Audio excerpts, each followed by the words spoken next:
thanks everyone for having me. I'm going to be talking a little bit today about what we've been seeing at Humanloop with people building LLM applications. I'll give a little bit of introduction about, what Humanloop is and sort of why we have an insight into this question. And then I'll talk a little bit about some of the more successful LLM applications that have been built and how they've done that, what makes them sort of particularly good and what makes them defensible as well. Chat through some of the challenges to building LLMs that we've seen, and then talk a little bit at the end about defensibility and how you can think about making your LLM applications something that you can defend over time. So that's the plan. If I could have the next slide, please, Pelham.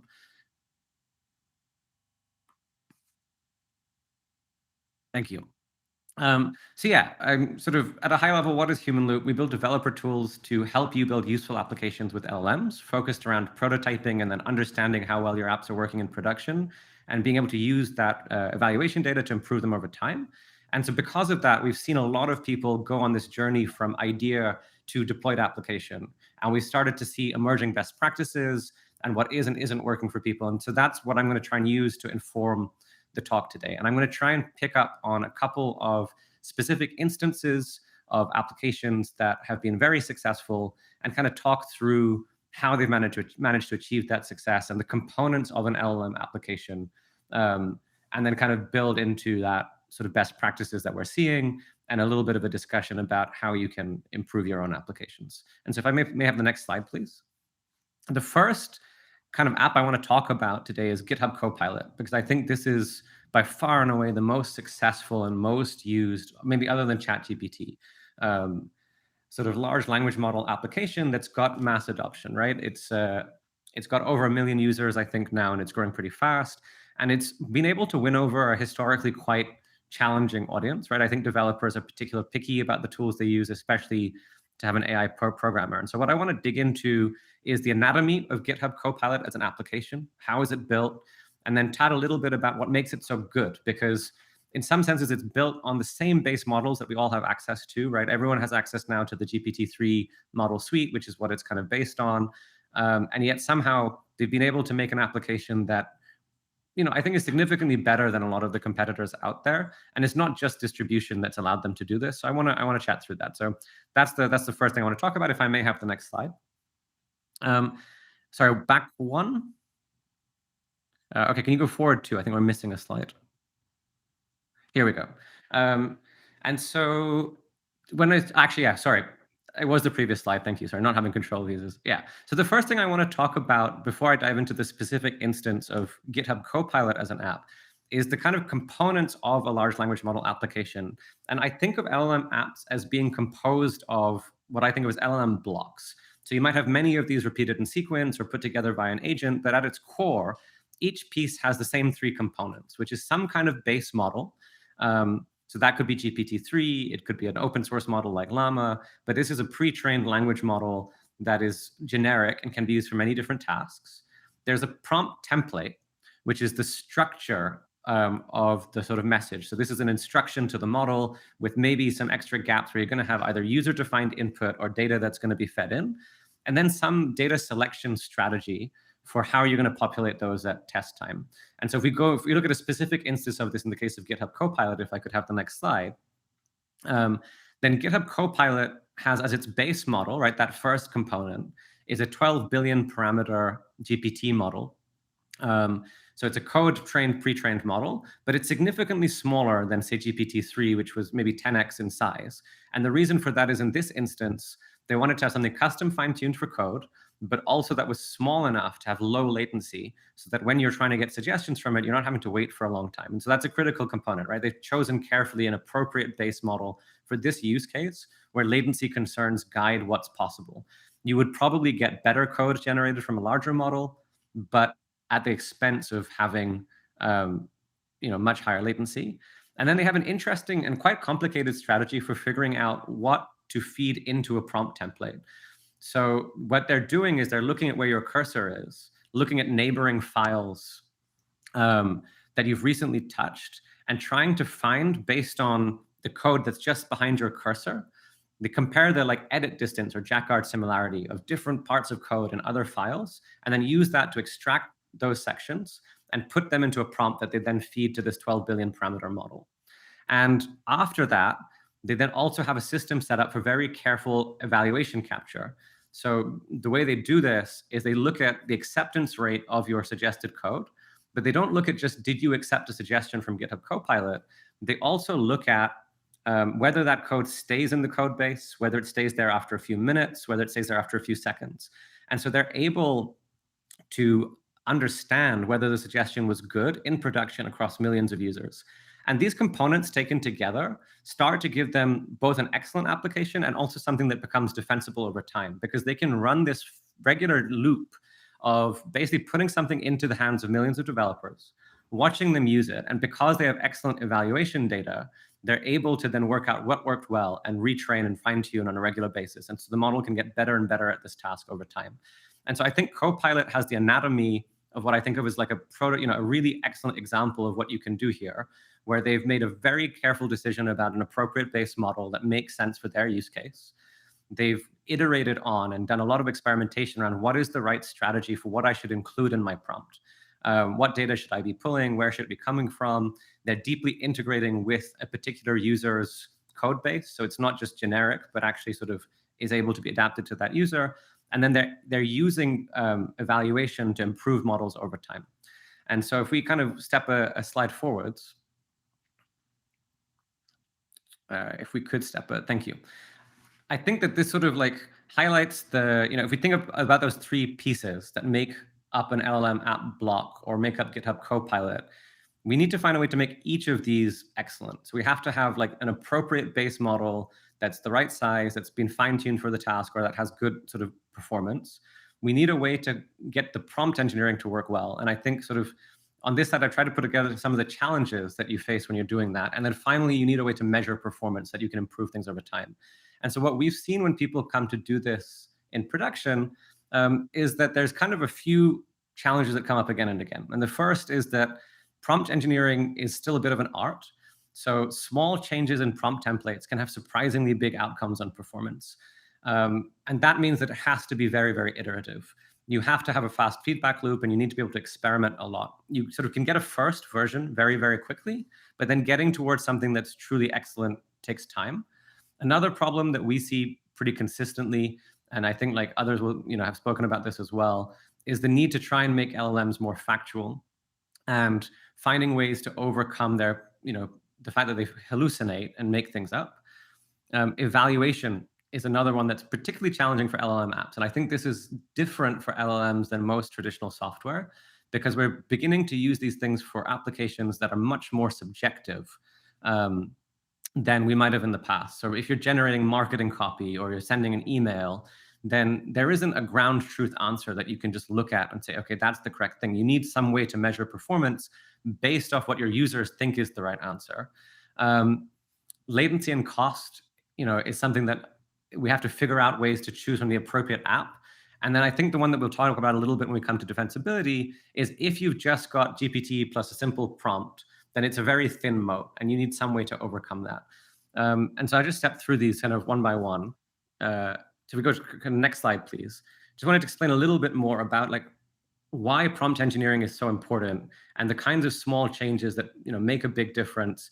So I think last year there was a paper that captured a lot of attention and that has become kind of very commonly known amongst the community now, showing that chain of thought prompting had a huge impact on the performance of question answering models and other reasoning models. So if you simply ask a model not just to answer a question, but to provide a reasoning trace, suddenly you get not just a little bit better performance, but significantly better, like many, many accuracy points better than you would get just from a base question prompt.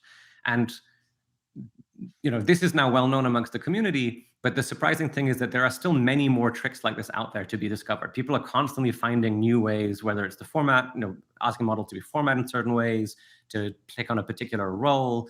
There's a lot of changes or tweaks that you can make that have a surprisingly large impact in performance. And so one of the things that we've seen when it comes to trying to find ways to build defensible apps is having a very fast way to iterate on your prompt templates, get feedback from that, and tweak them and change them is actually critical to getting good performance. The next thing I wanted to chat about when it comes to prompt engineering as well is, if I could have the next slide. is that something that we've seen people sort of start to have patterns around, but has historically been challenging, is finding ways to get factual information into large language models.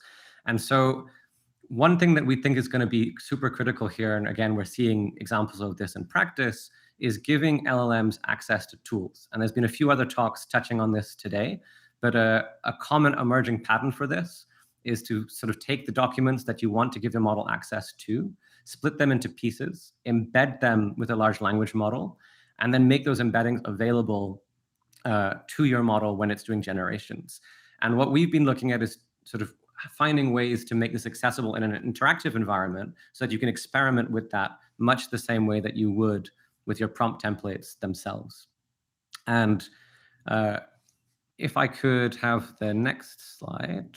Oh yeah, actually, sorry, can you go back 1 second for me to the previous slide? And yeah, so this is a common pattern, and it's sort of, again, if we think about the pieces of, say, the GitHub Copilot app, which is one of the more successful ones, this is another area where they've clearly spent a lot of time thinking about the right strategy for doing retrieval. So there's different methods for doing retrieval into your prompt template to make it factual, and they have a big impact on performance. Question from the chat: what technique can be used to feed back the evaluation data into the model, as with Copilot, potentially a form of RLHF or something else? Okay, great. So that takes us, that's a great question. And if you can take me to the next slide, Lily, I'll expand on this a little bit. So the third component of what I think makes a really good LLM app, once you've figured out good prompt engineering, you've maybe found an appropriate base model, is having a way both to measure feedback and understand how well it's doing, and then use that feedback for continuous improvement. And there's basically three things that we've seen people use successfully to do this. So the first thing that we see people do as a very common workflow is they will use the feedback data they're collecting. And all of the best-in-class apps now capture end-user feedback in some way. So I mentioned how GitHub Copilot's looking at suggested code being accepted at regular intervals, 15 seconds, 30 seconds, 2 minutes, 10 minutes. ChatGPT has this thumbs up, thumbs down, followed by various forms of natural language feedback. And in general, as a best practice that we're seeing, is people capture three different types of feedback. So actions, what does the user do after they see my generation in the application? Issues, and votes. And those are sort of very common, that's become a common framework for types of feedback we see people collecting.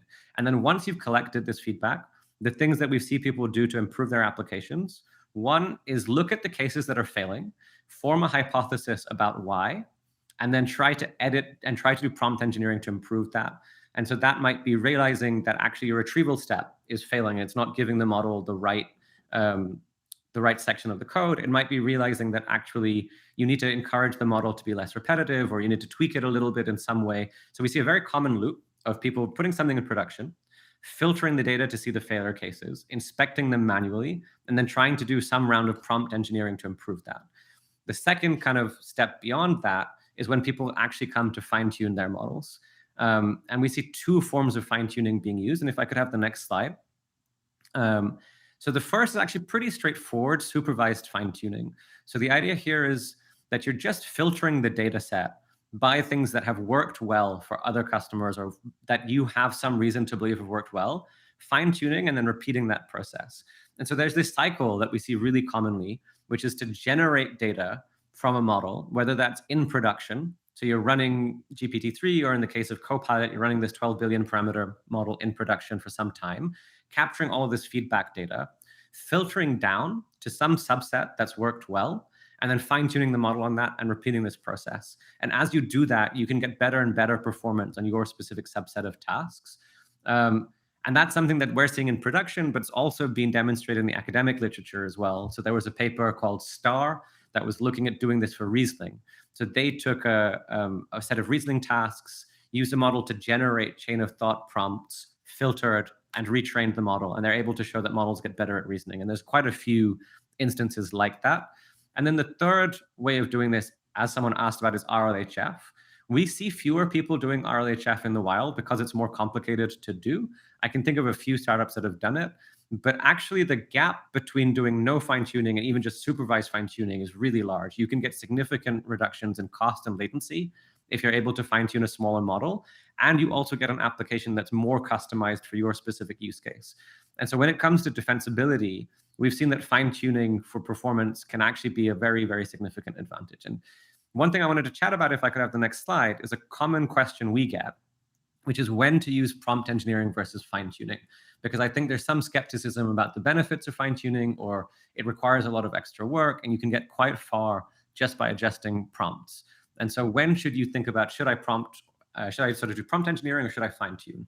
And so what I would say is the advantages of prompt engineering are that it's very fast to adjust your prompts. There's less work needed. Ultimately, you're not having to host models or figure out how to fine-tune yourself, or even munch data into the right formats with the fine-tuning APIs. After experimentation, you can get good performance. And if what you're trying to do is get factual knowledge into the models that's changing fast, then prompt engineering and retrieval is the right way to go. So fine-tuning, I don't think, is something you should be doing to try and get factual information into your models. But what fine-tuning does allow you to do is to get smaller models to have similar performance on your specific use case, and to get performance on your task that might be better than any other model out there. So if you have access to some kind of special data set, whether that's private data, or you have access to feedback data from running a model in production for some time, then fine-tuning is a way of really building something that's significantly more differentiated than what anyone else out there can have. It can allow you to bring down latency significantly. So in the case of Copilot, we saw that they were using a 12 billion-ish parameter model, and that's primarily a latency concern. But also, because you're training smaller models, you can get lower cost. And then it also opens up the door to doing local deployments or private models in the tone of voice of a particular company. So there are significant advantages to fine-tuning, even though it might be harder. And the journey that we've seen most customers go on is almost everyone starts with prompt engineering. They get applications to a certain level of performance, and then they sort of start to fine-tune later, because prompt engineering is so much faster to get to a first version of a model. And so in terms of recommended best practice, I would say push prompt engineering as far as you possibly can, and then think about, how do I fine-tune to optimize performance, but don't optimize prematurely. May I have the next slide? Cool. Okay, so we've spoken a little bit about GitHub Copilot. We've spoken about the anatomy of an LLM app, the three parts of it: base model, template for a prompt, structure, like a strategy for getting it in, and strategy for evaluation, and the fact that those things get chained together. But the title of this talk was how do you build defensible apps with LLMs? And so I want to chat a little bit about how you can sort of actually get defensibility and differentiation. And obviously fine-tuning that we have hinted at is part of that. Before I dive into this, I do want to say that I think this has become a hot button topic of conversation amongst people in the sort of builder community who are building with LLMs, thinking about, and I guess in investors as well, like, how do I build applications that are differentiated and they're going to be defensible over time? And I think that we should be careful not to over-index on this. And so that's why I put this quote here before I chatted about it, from YC, who, great investor into a lot of startups, where they say you should ignore your competitors because you're more likely to die of suicide than homicide. And I think we shouldn't lose sight of the fact that if we're building LLM applications, the number one thing we should be thinking about is, how do we solve a real user need and do that quickly and successfully? But that said, defensibility is still something that people will worry about on a longer time horizon, and there are things we can do to make our apps more defensible. And so if I may have the next slide. What I wanted to chat about, sort of as an example here, is, so the first thing I'll say when it comes to defensibility is, I don't think that large language model applications or companies built on large language app models are fundamentally different to other software businesses, right? All the things that you would be thinking about if you were trying to make a company defensible as a software business still hold. You're still thinking about scale. You're still thinking about switching costs, network effects, brand, etc., the things that you would think about always. But maybe there are specific things that matter, or that you can do with LLMs that you might not be able to do in other circumstances. And I think it's instructive to consider this example of considering two different companies that have been quite successful as one of the, amongst the first applications of LLMs in production, which are Jasper and Writer. So these are both companies that have developed writing assistants for marketers. They both had significant success early, amongst the first LLM companies to really get to scale, but they took really different approaches, and they've taken different approaches to becoming defensible companies. So Jasper focused on scaling really, really quickly. They had quite a high marketing spend. They captured a large fraction of the market. And their main approach was to build on the open models, build on closed source models from OpenAI. So primarily initially building on GPT-3, but scale very, very fast. and try and get defensibility that way. Whereas Writer took a very different approach and actually focused on building with custom fine-tuned models. And that allowed them to counterposition against OpenAI and also their competitors like Jasper, because they were able to promise their customers that they wouldn't store any of their data, that they would be able to give them customized tone of voice, and that everything could run on their machines, which allowed them to access an audience that just wasn't accessible to Jasper, accessible to some people who are building on OpenAI. And so I think there's an illustrative lesson to take from all three of these applications, Copilot, Jasper, and Writer, about things that we can be doing to make LLM applications more defensible. So in the case of Copilot, beyond just building an excellent product, I think they have this incredible data flywheel built in, where they're able to capture feedback data, use that feedback data to improve a model and get it better at that specific task, so that over time it becomes harder for others to catch up to them. In the case of Jasper, they really went for some form of blitzscaling by getting to a size and brand awareness very quickly over others. They were able to, I think, establish themselves with a very, very high, large share of the market, versus Writer, who counterpositioned against everybody else and was able to offer something to customers that others couldn't without changing their product significantly. And if I could have the next slide, please. I sort of, I tried to jot down different things that we've seen in terms of strategies for making LLM apps defensible and how they map onto maybe some of the more traditional views about what makes apps defensible in general. And so one of these is, I think a lot of software applications have this, and I think this will be particularly true of large language model applications, is having high switching costs from integrating deeply with private knowledge sources. So if you are able to get, private customer information, a particular company's knowledge base, if you're doing customer service, or code, if you're indexing someone's code base or something like that, then that can be a big advantage because the base large language models don't know anything that wasn't available on the public web. So if you're going to be able to answer questions or deliver a service that requires private information, you will have to build a lot of integrations. And with those integrations come high switching costs, and that's a form of defensibility. A second form of defensibility that we've discussed is the ability to build a flywheel through feedback capture. So this is the kind of GitHub Copilot example, but we see this a fair amount with people fine-tuning through Humanloop, where you gather a lot of data in production, you get feedback on how well it's working, you filter, fine-tune, repeat, and are able, therefore, to start getting an application that is, or a model that is better than what others can train. Because it's getting better and better over time, you also have this sort of data defensibility through this network effect. And the final one I've spoken about is counterpositioning. So can you find ways to do things that maybe people who are building on other models can't? And so Writer was a good example of privacy and having their own models fine-tuned on customer data. They were able to do things that weren't accessible to their competitors. And then the final one is obviously, like, in some sense, less theoretically sound. It doesn't map onto any of these traditional ones, but it is just focused on building a really great product that solves a real problem and has distinct UX.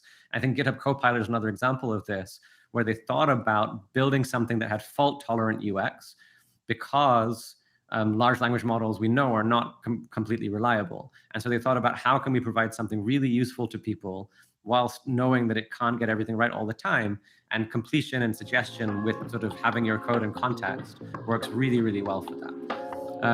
So I think that's my last slide, and I will end there. I don't know if there are any questions. Can you just hit the next slide just to make sure? Yeah, that's it from me. So thank you very much.